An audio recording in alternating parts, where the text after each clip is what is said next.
नमस्कार बच्चों, कैसे हैं आप सब। आशा करती हूँ आप सभी अच्छे होंगे, स्वस्थ होंगे, खुश होंगे और अपनी पढ़ाई भी अच्छे से कर रहे होंगे। ताकि आप सभी जानते हैं, मैं हूँ आपकी हिंदी की अध्यापिका और मैं स्वागत करती हूँ आप सभी का आईसीटी वर्चुअल क्लासरूम में। और आज हम यहाँ पर एकत्रित हुए हैं पढ़ने के लिए क्लास 7th की हिंदी। क्लास 7th की हिंदी में हम यहाँ पर पढ़ रहे हैं अपने हिंदी व्याकरण का टॉपिक उपसर्ग और प्रत्यय, जिसमें हमने यहाँ पर अभी अपना फर्स्ट टॉपिक लिया है जिसको हमने कहा उपसर्ग। और उपसर्ग ये हमने लास्ट सेशन में यहाँ पर उपसर्ग को समझा था, यानी कि उपसर्ग की परिभाषा क्या होती है ये हमने जाना था, उपसर्ग किसे कहते हैं और किस तरह से इनका हिंदी में इनका उपयोग किया जाता है। और यहाँ पर मैंने आपको उपसर्गों के भी प्रकार जो है वो भी मैंने आपको बताए थे, जिसमें बताया था कि जो उपसर्ग होते हैं उनके अलग अलग प्रकार होते हैं, जैसे हिंदी के उपसर्ग, संस्कृत के उपसर्ग, उर्दू फारसी के उपसर्ग, अंग्रेजी के उपसर्ग। ठीक है, तो अलग अलग तरह के उपसर्गों के प्रकार भी मैंने आप लोगों को यहाँ पर बताए थे और मैं आशा करती हूँ कि आप सभी ने वो नोट भी अपनी कॉपी में किया होगा। तो देखिए हमने क्या कुछ पढ़ा, एक बार रिवाइज कर लेते हैं अपने लास्ट सेशन। तो सबसे पहले हमने कहा कि जो उपसर्ग होता है, देखिए यहाँ पर मैंने केवल आपसे कहा था कि आप फर्स्ट जो हमारी लाइन है, फर्स्ट जो पंक्ति है, केवल उसी को आप लिखेंगे, क्योंकि अभी हम केवल उपसर्ग टॉपिक अपना ले रहे हैं। तो जब हम प्रत्यय लेंगे फिर हम बाकी के टॉपिक्स को लेंगे। और साथ ही मैंने यहाँ पर शब्द के बारे में बताया था, क्योंकि शब्द को ही हमने यहाँ पर समझना है। तो देखिए हमने कहा उपसर्ग मूल शब्द पर उसके पूर्व, यानी कि किसी भी मूल शब्द के पूर्व में जो शब्दांश जोड़ने से नया शब्द जो बनता है या उसके अर्थ में परिवर्तन आ जाता है या उसके अर्थ में एक तरह से विशेषता आ जाती है, उसको हम क्या कहते हैं, उपसर्ग कहते हैं। ठीक है, तो इस तरह से हमने यहाँ पर कुछ एग्जाम्पल देखे थे और शब्द के बारे में पढ़ा था और फिर कुछ उदाहरण जो हमने यहाँ पर देखे थे उसके आधार पर हमने यहाँ पर परिभाषा बनाई थी कि वे शब्दांश जो किसी शब्द के पूर्व अथवा पहले लगकर, ठीक है, मैंने यहाँ पर आपको बहुत सारे उदाहरण दिए थे जिसमें मैंने आपको एक कॉमन सा एग्जाम्पल दिया था कि अगर हम कार, जो हमारा मूल शब्द है कार, उसमें अगर हम उप प्रत्यय जोड़ें, ठीक है, हम उसमें प्रत्यय जोड़े या कोई भी इस तरह के अलग अलग प्रत्यय अगर हम जोड़ें तो फिर क्या बनता है, एक नया शब्द बनता है। और उस जो आपका जैसे हमने यहाँ पर क्या क्या जैसे हमने यहाँ पर किया था कार और हार, ठीक है, और इस तरह से हमने बहुत सारे इनके क्या बनाए थे, नए नए शब्द बनाए थे। इससे क्या किया था, नए नए शब्दों का निर्माण किया था। तो उपसर्ग जो है वो नए शब्द निर्माण की प्रक्रिया भी है। तो हमने कहा वो क्या करता है, पूर्व लगकर, यानी कि उपसर्ग हमेशा कहाँ लगता है, पूर्व में लगता है, इसीलिए उसको इंग्लिश में प्रीफिक्स भी कहते हैं। ठीक है, प्रीफिक्स यानी कि जो पहले लगता है, पहले जुड़ता है। ठीक है, तो इस तरह से मैंने आपको बहुत सारे उदाहरण यहाँ पर दिए थे जो आपने नोट भी किए थे लास्ट सेशन में। और उसके बाद देखिए हमने यहाँ पर क्या, उसके बाद कुछ और एग्जाम्पल मैंने आपको यहाँ पर बताए थे। जैसे आप देख सकते हैं सुपुत्र, नि हार, वि हार, उप हार, प्रहार, आहार, संहार। ठीक है, तो इस तरह से आपको ढेर सारे जो है एग्जाम्पल्स मैंने यहाँ पर लिखकर उपसर्ग की परिभाषा को क्लियर किया था कि आपका मूल शब्द है हार या आपका मूल शब्द है कार या कोई भी आपका मूल शब्द है, मूल शब्द के पूर्व में लगकर, यानी कि पहले लगकर जो एक नए शब्द का निर्माण करते हैं या शब्द के अर्थ को बदल देते हैं। क्योंकि कार और हार जो है, जैसे मैंने आपको जो बहुत ही सरल से एग्जाम्पल दिए थे, तो इनके कुछ ही आपके अर्थ हो सकते हैं, लेकिन जब हमने उसमें इतने सारे प्रत्यय, इतने सारे उपसर्ग जोड़े तो इनके अर्थ जो है और ज्यादा बदल गए, बहुत सारे अर्थ हो गए और उनके अर्थ में एक विशेषता भी आ गई। तो इस तरह से कुछ एग्जाम्पल्स हमने यहाँ पर दिए थे और उसके बाद मैंने आपको यहाँ पर बताया था उपसर्गों के प्रकार। ठीक है, हमने जो यहाँ पर पढ़ा था उसमें हमने पढ़ा था उपसर्गों के प्रकार। तो देखिए अब यहाँ पर जो जो उपसर्ग हैं ये इसमें इस तरह से बताए गए हैं, तत्सम, तद्भव और आगत। और मैंने आपको किस तरह से क्लियर किया था वो भी मैं आपको यहाँ बता दूं। देखिए हमने यहाँ पर उपसर्गों के प्रकार में सबसे पहले जो हिंदी भाषा में किस तरह से उपसर्गों का प्रयोग किया जाता है उसके आधार पर मैंने आपको क्या बताया कि जो उपसर्ग होते हैं उनके 4 प्रकार होते हैं। ठीक है, क्या बताया था यहाँ पर? उपसर्गों के 4 प्रकार बताए थे, जिसमें मैंने आपको बताया था संस्कृत के उपसर्ग, हिंदी के उपसर्ग और उर्दू, फारसी और अंग्रेजी के उपसर्ग। अब देखिए, इससे पहले जो मैंने आपको तरीका बताया जिसमें मैंने आप लोगों से कहा कि ये तत्सम और तद्भव और आगत। ठीक है, तो अब इनको हम क्या कहेंगे? जो हमारे संस्कृत के उपसर्ग हैं, संस्कृत के उपसर्गों को हम क्या कहेंगे? संस्कृत के उपसर्गों को हम कहेंगे तत्सम। ठीक है, तत्सम उपसर्ग। ठीक है, और जो आपके हिंदी के उपसर्ग हैं उन्हें हम क्या कहेंगे? तद्भव। ठीक है, तद्भव उपसर्ग। और जो आपके उर्दू, फारसी और अंग्रेजी के उपसर्ग हैं इनको हम क्या कहेंगे? आगत। ठीक है, अब ये क्यों कहेंगे हम तत्सम, तद्भव और आगत? ये क्यों कहेंगे? क्योंकि देखिए, संस्कृत के जो हमारे उपसर्ग हैं हम इन्हें तत्सम क्यों कहते हैं? क्योंकि तत्सम यानी कि उसके समान। ठीक है, तत्सम यानी कि उसके समान और तद्भव यानी कि उससे उत्पन्न हुआ। ठीक है, अब आपको तत्सम, जब हमने शुरुआत में हिंदी व्याकरण में जब हमने शब्द पढ़ना शुरू किया था तो उसमें मैंने शब्दों के जो आपको प्रकार बताए थे उसमें हमने पढ़ा था तत्सम शब्द और तद्भव शब्द। ठीक है, तो किसी को पता है कि तत्सम शब्द किसे कहते हैं? कोई बताएगा मुझे तत्सम शब्द किसे कहा जाता है? तत्सम शब्द किसे कहते हैं? कौन बताएगा? फटाफट हैंड रेस करेंगे। तत्सम, क्योंकि ये टॉपिक हमारा शुरुआत में ही हो चुका है। जब हमने यहाँ पर देखिए, मैंने शुरुआत कहाँ से की थी? भाषा, लिपि और व्याकरण से की थी। व्याकरण जो लास्ट हमारा टॉपिक था उसमें मैंने आपको बताया कि व्याकरण वह शास्त्र है जिसमें हम भाषा के शुद्ध रूप को एक तरह से लिखने, पढ़ने और बोलने का ज्ञान जो है हम करते हैं। यस, जीआईसी पटलोट। Good morning ma'am. Very good morning बच्चे। क्लास 7 के बच्चे हैं आप लोग? 7। Yes ma'am. Yes, very good. चलिए, तो हम यहाँ पर पढ़ रहे हैं, आपका जो टॉपिक है उपसर्ग। तो आपको पता है उपसर्ग किसे कहते हैं? जो शब्द संस्कृत, देखिए, केवल जो उपसर्ग शब्द पूछ रही हूँ अभी। जो शब्दों के आगे लगकर उनका अर्थ गुड बदल गुड देते हैं उन्हें गुड, उपसर्ग कहते हैं। Very good very good. किसी भी मूल शब्द के पूर्व में लगकर उस शब्द के अर्थ को पूरी तरह से परिवर्तित कर देते हैं, उसमें विशेषता ला देते हैं, उसे उपसर्ग कहते हैं। तो उपसर्गों के प्रकार मैंने आपको 4 बताए, जिसमें मैंने कहा संस्कृत के उपसर्ग। तो संस्कृत के उपसर्गों को हम तत्सम उपसर्ग भी कह सकते हैं।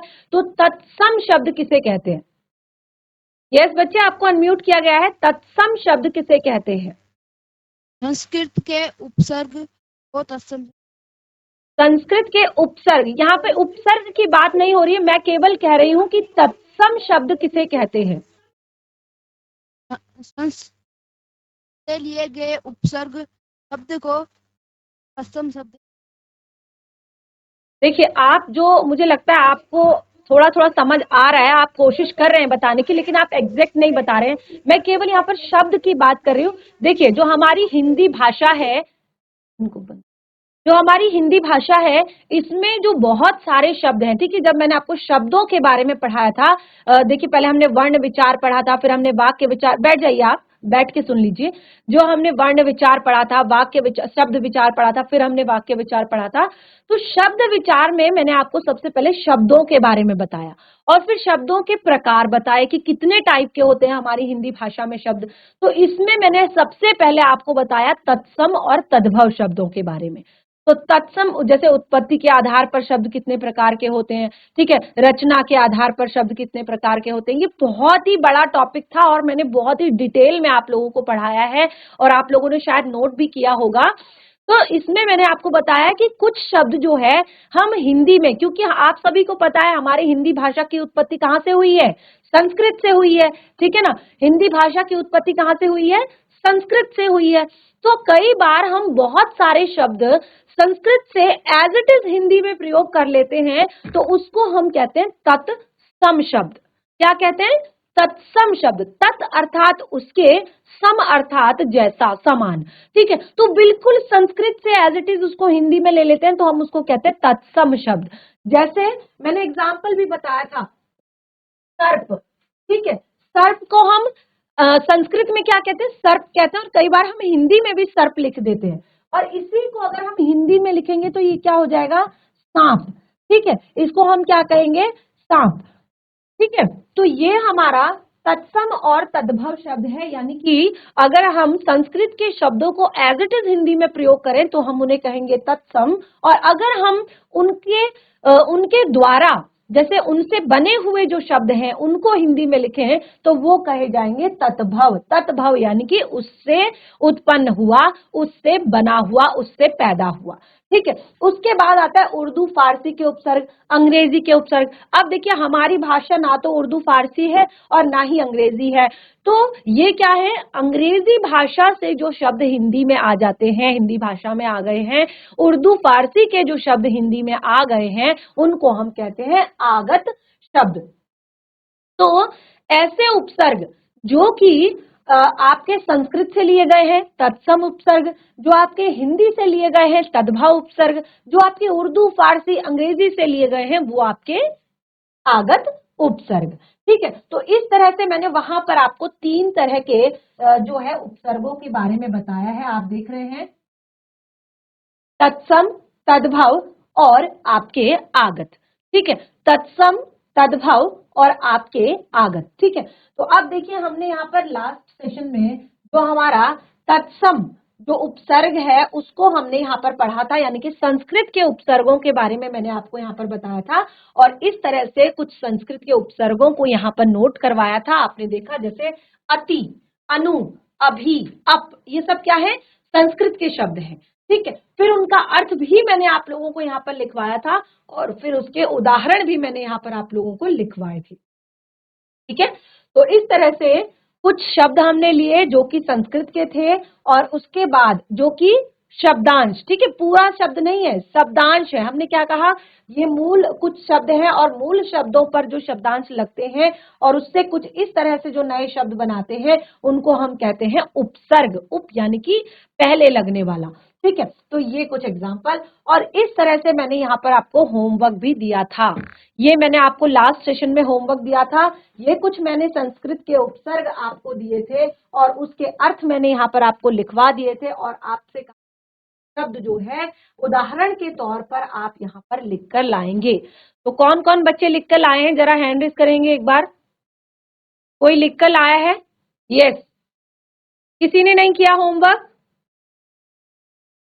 चलिए, कोई बात नहीं, आज आप फिर से एक बार घर पर देखिए। होमवर्क मैं इसलिए देती हूँ ताकि आप उस टॉपिक को घर पर एक बार पढ़ें, और आप लोगों को लगे कि हाँ समझ आ गया है तो ठीक है, अगर नहीं समझ आया तो आप नेक्स्ट सेशन में यहाँ पर पूछें। ठीक है, तो फिर से आप ये नोट कर लेंगे, और आपका यही होमवर्क आज भी है, और आगे मैं फिर से आपको होमवर्क देने वाली हूँ।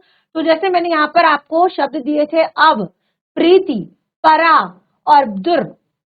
ठीक है, तो जैसे हम बहुत सारे शब्द यहाँ पर बनाते हैं, अवनति, ठीक है, या दुरुपयोग, या दुर्गति, या दुर्गम। ठीक है, तो इस तरह के शब्द आप इसमें बना सकते हैं। ठीक है, तो आगे हम बढ़ेंगे, कुछ और एग्जाम्पल्स यहाँ पे मैं आपको बताऊंगी। ठीक है, कुछ और एग्जाम्पल्स हम यहाँ पर लेंगे आज इसके, जैसे प्र। ठीक है, प्र, और देखिए प्र जो शब्द है इसमें हम क्या लिखेंगे? प्र का अर्थ क्या होता है? जैसे प्र का अर्थ होता है यहाँ पर आगे या ऊपर। ठीक है,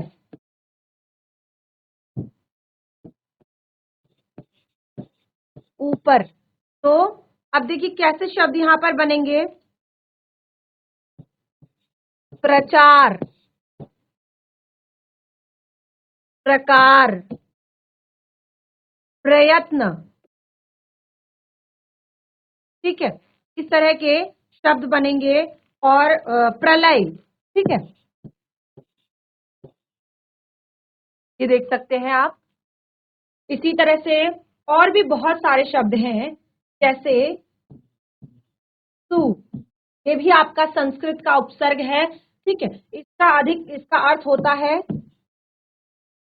सुंदर, इसका अर्थ होता है सुंदर या अधिक। तो क्या शब्द यहां पर बनेंगे, देखिए, सुपुत्र, ठीक है, सुलभ,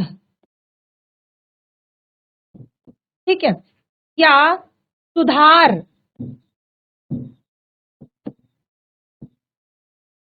ठीक है, तो इस तरह के कुछ और शब्द जो है हमने यहाँ पर लिखे और आप इन्हें नोट कर सकते हैं। ठीक है, और यहाँ पर जैसे आ, ये भी आपका संस्कृत का उपसर्ग है।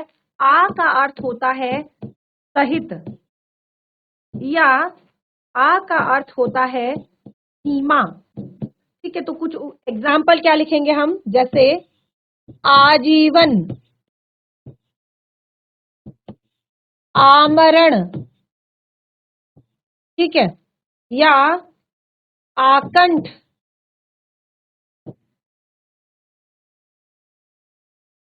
इस तरह से। ठीक है, तो ये कुछ और एग्जाम्पल हमने यहाँ पर लिखे। तो हमने कहा जो उपसर्ग होते हैं वो क्या करते हैं, वो किसी भी मूल शब्द के पूर्व में लगकर उसके अर्थ को पूरी तरह से बदल देते हैं या उसके अर्थ में विशेषता ला देते हैं। तो ये कुछ संस्कृत के उपसर्ग हमने पढ़े। देखिए यहाँ पर हमने 3 पढ़े, एग्जाम जो होमवर्क में भी दिए हैं वहां पर भी 3-4 दिए हैं, और उसके पहले भी हमने पढ़ा है। ठीक है, तो इस तरह से हमने यहाँ पर बहुत सारे जो है उपसर्ग हमने पढ़े। अब हम यहाँ पर कुछ उपसर्ग पढ़ेंगे हिंदी के यानी कि जो तत्भव उपसर्ग हैं उनको हम यहाँ पर पढ़ेंगे। तो ये अगर आपने नोट कर लिया हो तो आगे बढ़ते हैं। आप और भी लिख सकते हैं, अगर आप नोट कर रहे हैं तो साथ के साथ नोट करते रहें। बुरा, जैसे आपने देखा होगा कुपुत्र, ठीक है, या कुसमय, या कुमार्ग। ठीक है, इस तरह से आपका पुरा, पुरा का अर्थ होता है प्राचीन। तो इससे भी बहुत सारे एग्जाम्पल बन सकते हैं। पुरा काल, पुरातत्व। ठीक है, तो ये बहुत सारे आपके संस्कृत के उपसर्ग हैं। और देखिए आप बुक है आपके पास अगर व्याकरण की, तो उसमें से भी आप कुछ एग्जाम्पल्स लिख सकते हैं, ताकि क्या हो कि आप जितना ज्यादा इन उपसर्गों को, देखिए इन चीजों की प्रैक्टिस होती है, यानी कि जितना ज्यादा आप इनको करेंगे, जितना ज्यादा आप इन्हें लिखेंगे, जितना ज्यादा आप इन्हें याद करेंगे, तो आपका जो शब्दकोश है उतना अच्छे से बढ़ेगा। ठीक है, नोट कर लिया सबने? हैंड रेज करके बताएंगे मुझे, नोट कर लिया आप सभी ने ये? चलिए आगे बढ़ते हैं। अब हम हिंदी के उपसर्गों को यहाँ पर पढ़ेंगे। ठीक है, अभी तक हम क्या पढ़ रहे थे, संस्कृत के उपसर्ग पढ़ रहे थे। अब हम पढ़ेंगे यहाँ पर हिंदी के उपसर्ग। ठीक है, हिंदी के उपसर्गों को पढ़ेंगे, जिसको हम क्या कहते हैं, तत्भव उपसर्ग भी कहते हैं। तत्भव यानी कि जो संस्कृत से हिंदी में आए हुए हैं, यानी कि जिनको हमने संस्कृत से हिंदी में लिया हुआ है।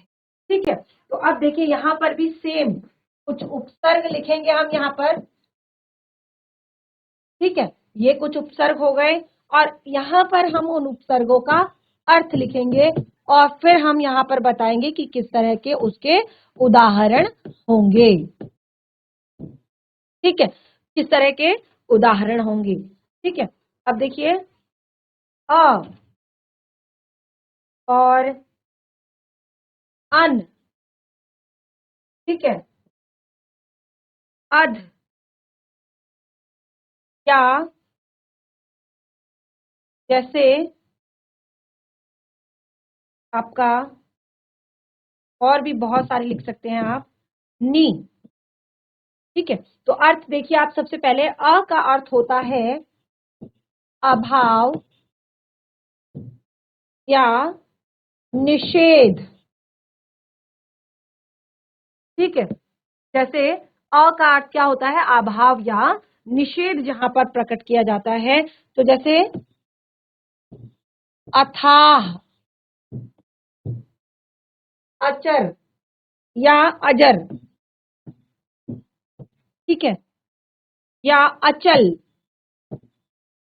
अजर यानी कि जो मर नहीं सकता, तो निषेध प्रकट हो रहा है ना, निषेध यानी कि जहां पर नहीं का भाव आ रहा है। अचल जो चल नहीं सकता। अथाह यानी कि जहां पर बहुत सारा है। ठीक है, इसी तरह से अन शब्द का भी हम यहाँ पर लिखेंगे। सेम इसका मीनिंग है अभाव और निषेध। अर्थ तो सेम रहेगा, लेकिन आपके शब्द बदल जाएंगे।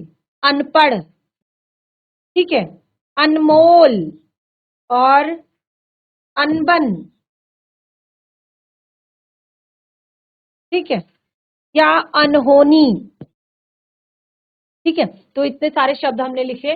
अनपढ़, अनमोल, अनबन, अनहोनी, ये सब क्या है, इसके उदाहरण है। देखिए आप देख सकते हैं कि सब में क्या है, आपका अन जो है उपसर्ग लगा हुआ है। ठीक है, जैसे अनहोनी, एक होती है होनी, एक होती है अनहोनी। एक होता है मोल, जो मोल का हो, एक अनमोल जो बहुत ही अच्छा है। ठीक है, अनबन, अनपढ़। ठीक है, इसी तरह से अध, अध शब्द का अर्थ होता है आधा। अध शब्द का क्या अर्थ होता है, आधा। तो किस तरह के शब्द बनेंगे इस पर, ये नोट कर लिया होगा आप सभी ने, आधा। ठीक है, तो अध शब्द में अधपका। ठीक है, अधलिखित या अधखिला। ठीक है, अधकचा, ये कुछ शब्द। ठीक है, उसके बाद हमने क्या लिखा है अगला, नी का हमारा उपसर्ग क्या है, नी। तो नी का क्या होता है, नी का अर्थ होता है रहित। रहित यानी कि बिना। ठीक है, जैसे निडर, जैसे निकम्मा, जैसे निहत्ता। ठीक है, तो ये कुछ हिंदी के उदाहरण हैं, हिंदी के उपसर्गों के उदाहरण हैं। अ, अन, अध, नी, और भी बहुत सारे एग्जाम्पल हैं हमारे जो कि हिंदी में होते हैं। इनको आप नोट कीजिए और कुछ मैं आपको होमवर्क देती हूँ फिर यहाँ पर। और अगर नोट कर लेते हैं ना, तो इस तरह से हैंड रेज कर दीजिएगा कि मैम हमने नोट कर लिया, और इस तरह से हैंड रेज कर देंगे आप। ठीक है, तो इनमें आप और भी शब्द यहाँ पर बना सकते हैं। जरूरी नहीं कि मैंने आपको यहाँ पर 3-3 उदाहरण दिए हैं या 4 उदाहरण दिए हैं। तो आप आगे और भी आपको जो आपको लगता है आपके दिमाग में आते हैं वर्ड्स, तो आप उनको फटाफट लिख सकते हैं इनके एग्जाम्पल में। ठीक है, इससे हमें क्या पता चलता है, हाथ नीचे भी करना होता है। ठीक है, जब काम हो जाता है तो एक बार हैंड रेज करके हाथ नीचे कर लीजिए। ठीक है, तो नोट कर लिया सबने, गुड। तो हमने यहाँ पर केवल 4 एग्जाम्पल लिखे हैं और उनके बहुत सारे उदाहरण लिखे हैं। इसी तरह से कुछ और एग्जाम्पल मैं आपको होमवर्क में देती हूँ, आप उसे भी नोट कीजिए फटाफट। ठीक है, जैसे क, क का अर्थ होता है सहित। ठीक है, क का अर्थ होता है सहित या अच्छा। सहित या अच्छा। ठीक है, इसके उदाहरण आप खुद लिखेंगे। भर, भर का अर्थ होता है पूरा। ठीक है, तो इसके उदाहरण भी आप खुद ही लिखेंगे। ठीक है, और इसी तरह से औ का अर्थ होता है हीन या रहित। हीन या रहित। ठीक है। इसी तरह से उन का अर्थ होता है एक कम। उन का अर्थ क्या होता है? एक कम। ठीक है। पर का अर्थ होता है पराया या दूसरा। अब ये जो आपको 5 एग्जाम्पल दिए हैं यहाँ पर, जो 5 उपसर्ग बताए हैं, इनके अर्थ मैंने आप लोगों को बता दिए हैं। और अब इसके उदाहरण आप खुद से लिखेंगे, खुद से लिख के लाएंगे और नेक्स्ट सेशन में मुझे बताएंगे। अगर समझ आया हो तो ठीक है, अगर नहीं समझ में आया हो तो भी बताएंगे। ठीक है। आप कहेंगे कि मैम समझ में नहीं आया और कुछ एग्जाम्पल आप बता दीजिए। ठीक है। और अगर समझ में आ जाता है और आपको आपकी बुक्स कहीं से भी लिख के लाएंगे, चाहे बुक से लिखेंगे चाहे खुद से अपने आप सोच कर लिखेंगे, तो वो मुझे नेक्स्ट सेशन में आप बताएंगे। नेक्स्ट सेशन में मैं आपसे इन सब के जो है 3-3, 4-4 जो है उदाहरण सुनूंगी। जैसे यहाँ पर हमने क्या कहा, भर तो भर शब्द के लिए हम क्या लिख सकते हैं?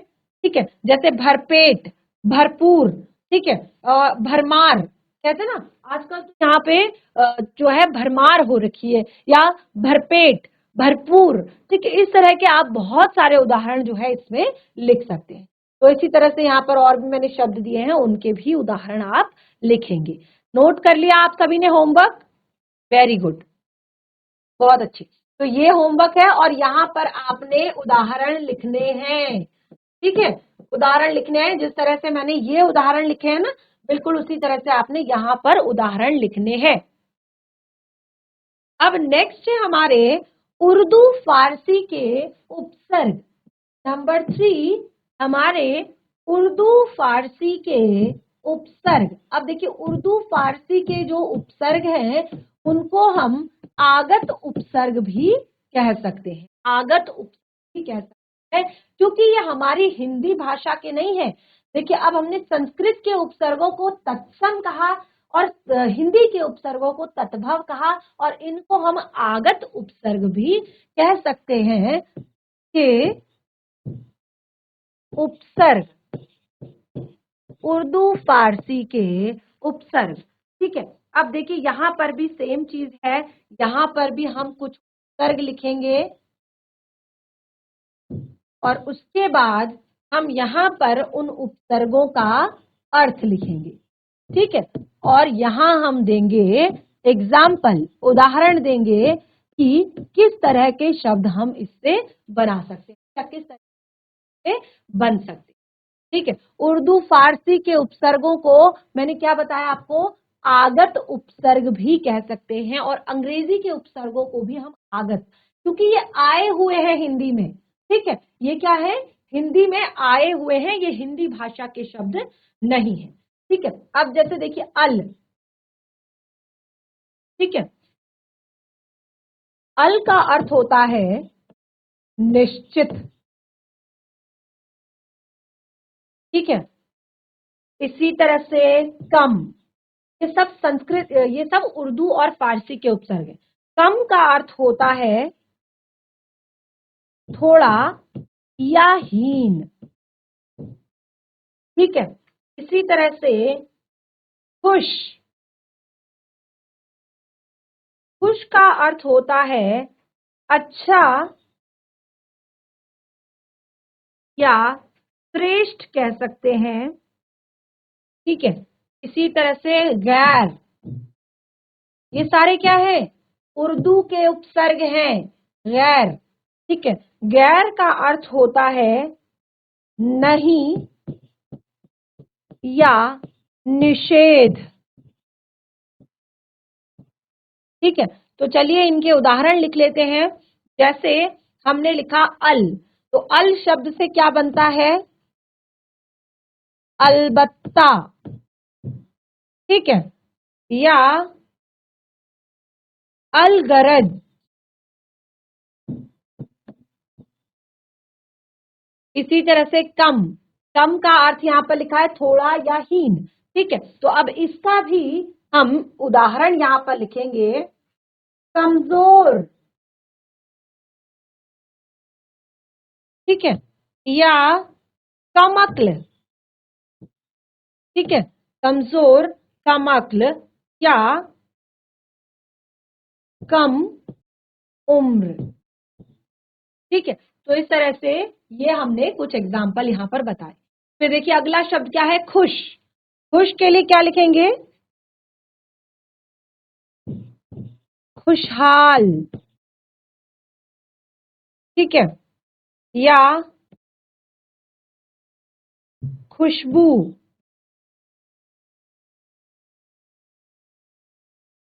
ठीक है, या खुश दिल, या खुश मिजाज कह सकते हैं, खुश दिल या खुश मिजाज कह सकते हैं, खुशहाल कह सकते हैं, खुशबू कह सकते हैं। ठीक है, तो इस तरह से ये कुछ एग्जाम्पल। अब देखिए अगला है शब्द गैर। गैर का क्या शब्द बनाएंगे, गैर हाजिर, ठीक है, गैर हाजिर, गैर कानूनी,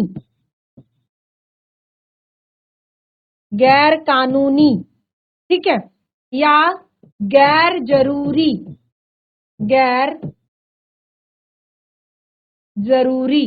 ठीक है, हमने कहा देखिए अब यहाँ पर क्या है, आप अर्थों को ऐसे समझ सकते हैं जैसे हमने कहा कि गैर हाजिर, तो जो हाजिर ना हो, ठीक है, गैर कानूनी, जो कानून में ना हो, गैर जरूरी, जो जरूरी ना हो, ठीक है, तो निषेध प्रकट करने वाला होता है इसका अर्थ। ठीक है, जैसे गैर, अब देखिए हाजिर मतलब जो खड़ा है, कानूनी मतलब जो कानून में है, जरूरी मतलब जो जरूरी है। ठीक है, अब उसके आगे हमने गैर गैर गैर प्रत्यय लगा दिया तो वो हो गया गैर हाजिर, यानी कि जो हाजिर नहीं है, गैर कानूनी जो कानून में नहीं है, गैर जरूरी जो जरूरी नहीं है। ठीक है, तो इस तरह से क्या होता है कि इस तरह से हम शब्द जो भी हमारे उपसर्ग लगते हैं वो क्या करते हैं, शब्द के अर्थ को बदल देते हैं, पूरी तरह से परिवर्तित कर देते हैं या उसमें विशेषता ला देते हैं। समझ आया सभी को, समझ आ रहा है? देखिए जहां पर समझ नहीं आता है ना वहां पे भी पूछ लीजिएगा। ठीक है, तो इस तरह से देखिए हमने उर्दू फारसी के भी कुछ जो है उपसर्गों को यहाँ पर पढ़ा। ठीक है, अब इसमें मैं आपको कुछ और शब्द नोट करवाती हूँ, वो आप लिखेंगे, वो आपके लिए होमवर्क होगा। ठीक है, चलिए कुछ शब्द यहाँ पर आप लिखेंगे, जैसे दर। ठीक है, जो दर शब्द होता है, दर का अर्थ क्या होता है, में, ठीक है, और इसी तरह से ना, ना का अर्थ होता है नहीं, ठीक है, इसी तरह से बद, बद का अर्थ होता है बुरा, ठीक है, इसी तरह से बा यानी कि सहित,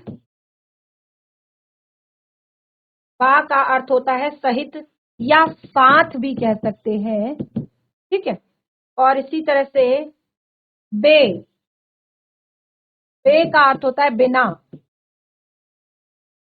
ठीक है, इसी तरह से आपका, इतने आपके लिए काफी है होमवर्क के लिए, इतने शब्द, तो इनको आप नोट कीजिए और इनके आप यहाँ पर कुछ उदाहरण लिखकर लाएंगे। ठीक है,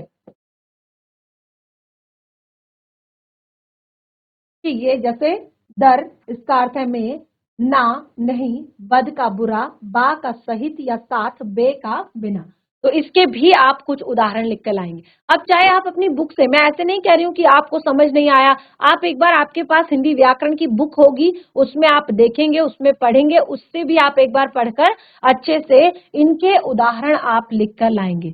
और फिर भी कोई भी डाउट होता है, कोई चीज आपको लगता है कि ये समझ में नहीं आई है, तो नेक्स्ट सेशन में आकर आप जरूर पूछेंगे।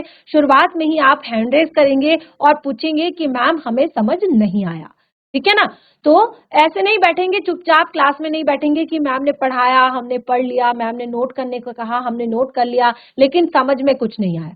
तो ऐसा नहीं होना चाहिए, ताकि मैं नेक्स्ट सेशन में पूछूं और उपसर्ग किसे कहते हैं, या आपके तत्सम उपसर्ग किसे कहते हैं, तद्भव उपसर्ग किसे कहते हैं, आगत उपसर्ग किसे कहते हैं, कुछ एग्जाम्पल दीजिए, तो आपको फट से आना चाहिए, आप तुरंत बता पाए।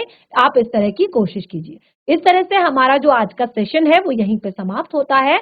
बाकी के टॉपिक को कंटिन्यू करेंगे हम अपने नेक्स्ट सेशन में। तब तक के लिए धन्यवाद। आपका दिन शुभ हो।